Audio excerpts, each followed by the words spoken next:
Hello and welcome to Indus News, live from Islamabad. I am Aneeb Hamid with the news of this hour. Let's begin with the headlines first.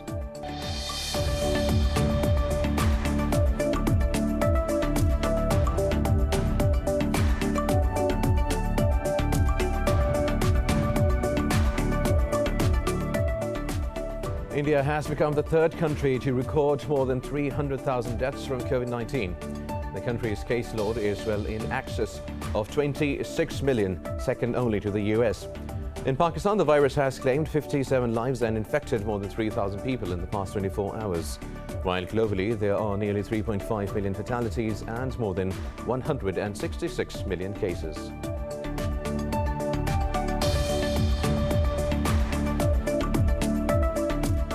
Myanmar's security forces have killed 4 more people after opening fire at a church in Kaya State. Local media says the victims were taking shelter in the church. The Karenni People's Defense Force says its fighters torched the houses of military collaborators and government officers in the state. Anti-coup protests continue despite the killing of 819 people in the military's crackdown on dissent.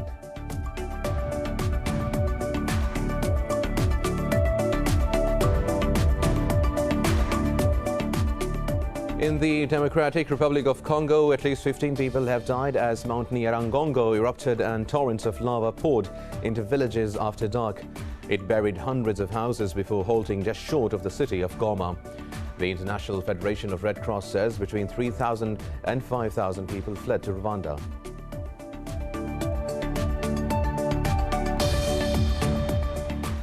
In northern Italy, at least 14 people have died after a cable car falls on a mountain near Lake Maggiore. The cause of the incident is currently unknown. The lift had just recently reopened following the gradual lifting of coronavirus restrictions.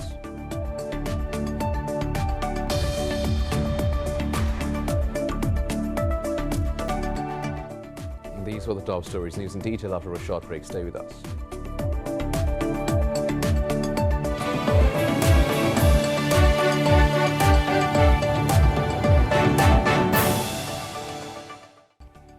Welcome back. Now let's have the news in detail. Start from the pandemic. India has become the third country to record more than 300,000 deaths from COVID-19. The country's caseload is well over 26 million, second only to the United States. The new coronavirus is ravaging India and parts of Latin America as vaccine supplies, management and distribution continue to pose challenges. Nearly 4,500 more people lost their lives in India and 222,000 tested positive overnight. Over in Latin America, Brazil registered 860 fatalities and almost 36,000 new cases, with the tally crossing 16 million. But in some good news, Mexico registered 50 new deaths, the lowest daily increase in over a year. Meanwhile, a new study shows dogs can detect COVID-positive arrivals and could soon be used at airports. And Bahrain will suspend the entry of travelers from countries on its red list from May 24th. It mostly includes South Asian countries where the Indian variant has been detected. Globally, there are nearly 3.5 million fatalities and more than 166 million cases. Meanwhile, Pakistan has lost 57 lives to coronavirus in the past 24 hours. The Health Ministry says the virus has infected another 3,000 people overnight. Nationwide, the virus has claimed over 20,300 lives. More than 903,000 people have been infected so far. Officials say 820,000 people have recovered, while there are nearly 63,000 active cases and more than 4,700 critical ones. Meanwhile, Pakistan has purchased another 2 million doses of the Chinese Sinovac vaccine. With the arrival of this consignment, a total of 11 million vaccines have been received. Moving on, Myanmar security forces have killed 4 more people after opening fire at a church in Kaya State. Local media says the victims were taking shelter in the church. The Karenni People's Defense Force says its fighters torched the houses of military collaborators and government officers in the state. It comes a day after 40 soldiers were reportedly killed during clashes with resistance fighters in Kaya. Meanwhile, a resistance fighter was also killed and 5 others were hurt in Mobay town. Anti-coup protests continue despite the killing of 819 people in the military's crackdown on dissent. Meanwhile, in the Democratic Republic of Congo, at least 15 people have died as Mount Nyiragongo erupted and torrents of lava poured into villages after dark. It buried hundreds of houses before halting just short of the city of Goma. A government spokesperson said 17 villages were hit and 3 health centers, a primary school and a water pipeline were completely destroyed. According to UNICEF, over 170 children are feared to be missing and 150 others separated from their families. Meanwhile, the International Federation of Red Cross says between 3,000 and 5,000 people fled to Rwanda. The eruption was caused when fractures opened in the volcano side, causing lava flows in various directions. In Italy now, at least 14 people have died after a cable car fell on a mountain near northern Maggiore Lake. Israel's foreign ministry confirmed 5 of its nationals were among the dead and 1 Israeli was in a critical condition. Rescue officials say the cable car collapsed near the summit of the Stresa-Matterhorn line in the Piedmont region. The cause of the incident is currently unknown, but local reports suggest the cable broke 300 meters from the top of the mountain. It had recently reopened after coronavirus lockdowns forced the closures of ski lifts across Italy. Now, the United Nations has called for urgent talks to start a meaningful political process and end Israeli aggression in Palestine. But ignoring calls by world leaders, Tel Aviv continues its oppression across the occupied territories with impunity.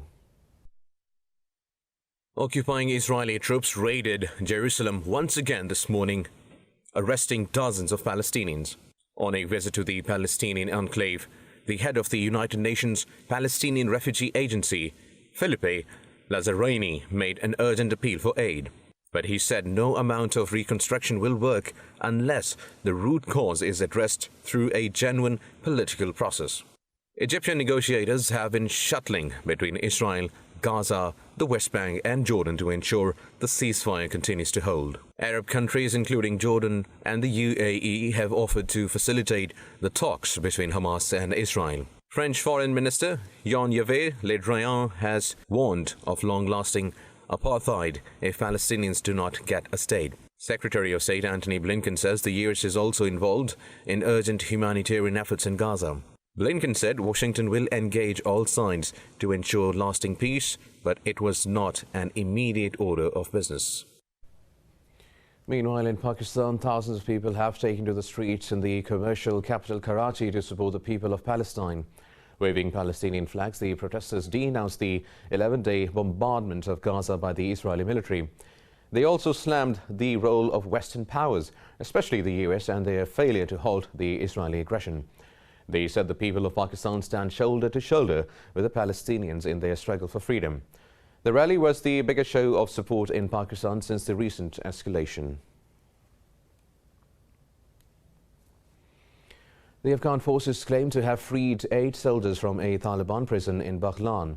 In a tweet, the Afghan Defense Ministry says the troops were rescued in a joint operation in Baghlan-e-Jadid district. The Taliban have not commented on the incident so far. Violence in Afghanistan has significantly risen since the US and NATO started withdrawing troops on May 1st. Now, in India, as many as 12 major opposition parties have backed a countrywide protest called by a farmer group on Wednesday. In a joint statement, the opposition leader said the centre must stop being stubborn and resume talks with the farmers. They demanded the government repeal the 3 laws, saying the legislation will hamper agriculture. Since November, farmers have been protesting against the new laws, which they say will destroy their livelihoods. But the Narendra Modi-led government claims the reforms will modernize India's agriculture. Tehran says it's the legal and moral obligation of the US to lift Trump-era sanctions on Iran. In a tweet, Foreign Minister Javad Zarif said Washington should not use curbs as negotiating leverage. He urged the Biden administration to release billions of dollars worth of Iranian funds held hostage in foreign banks. He said that sanctions were a part of President Trump's legacy and would not have any effect on Iranian policy decisions. On Sunday, U.S. Secretary of State Antony Blinken said he saw no signs of Iran taking measures that result in the removal of sanctions. The United States has imposed visa restrictions on Eritrean and Ethiopian officials that were involved in the Tigray crisis. In a statement, Secretary of State Antony Blinken said they took no meaningful steps to end the hostilities. He said the sanctions target current or former Ethiopian or Eritrean officials and members of the security forces. They also include the Amhara Regional and Irregular Forces and members of the Tigray People's Liberation Front.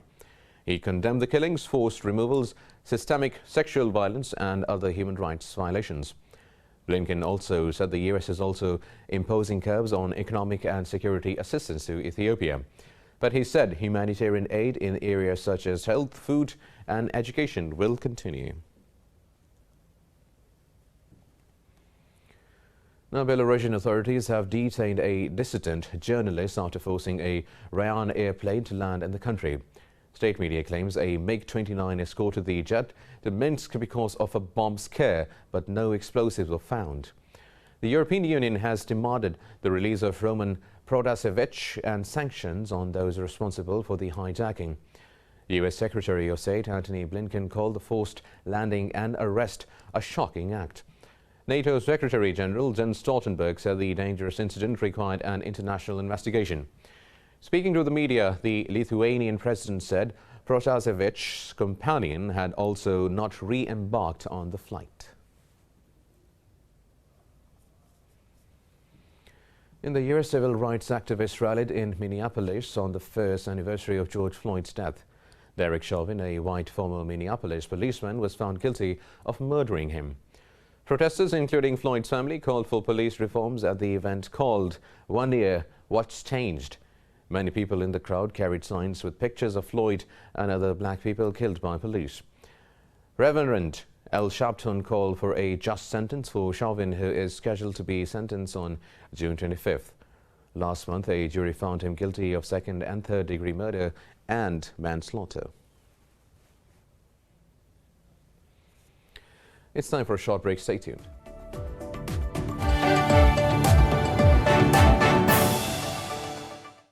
Welcome back. Now, in Greece, a large forest fire in the Kyrenia Mountains has left behind the remains of animals and damaged buildings. The wind-driven blaze broke out near Corinth and spread east about 60 kilometers west of Athens. It burned through homes and pine forests and forced hundreds of people to evacuate villages. Civil protection authorities say close to 10,000 acres of forest have been burned. Hundreds of firefighters and volunteers, with the help of 8 planes and 3 helicopters, fought the blaze. Now, in Italy, the snowy slopes are busy as skiing resorts have finally opened after more than a year's closure. These skiers on the slopes of Passo del Tonale are very happy as they are finally able to glide in the snow. The country's ski resorts had been closed since the outbreak of coronavirus in February 2020. The government promised several reopening schedules, but they were later cancelled at the last minute. 6 resorts were initially expected to reopen in February, but the all-amateur skiing was once again shut down until March. It's okay. We are outside. If the situation next year is similar, it will be necessary to think of solutions for the gatherings on the cable cars. But with a little education from everyone, I think we can do it. Though there is not much time left for the skiing season as the temperatures rise, still many enthusiasts are overjoyed to be back on their skis. It is a strange feeling because we are now in the warm season. We are in spring, but we go to the slopes. At night it snows and in the morning there are perfect weather conditions. I must say that I'm very happy to be able to ski these days. The country has been relaxing the coronavirus restrictions slowly, with indoor dining expected to restart in mid-June.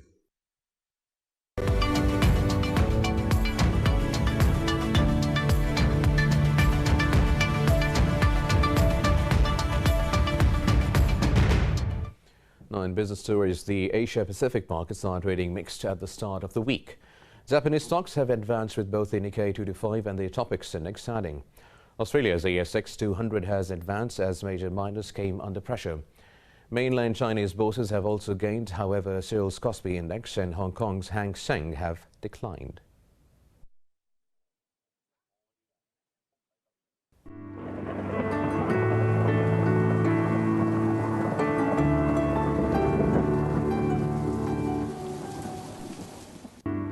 And now let's have a look at how the weather is doing around the world.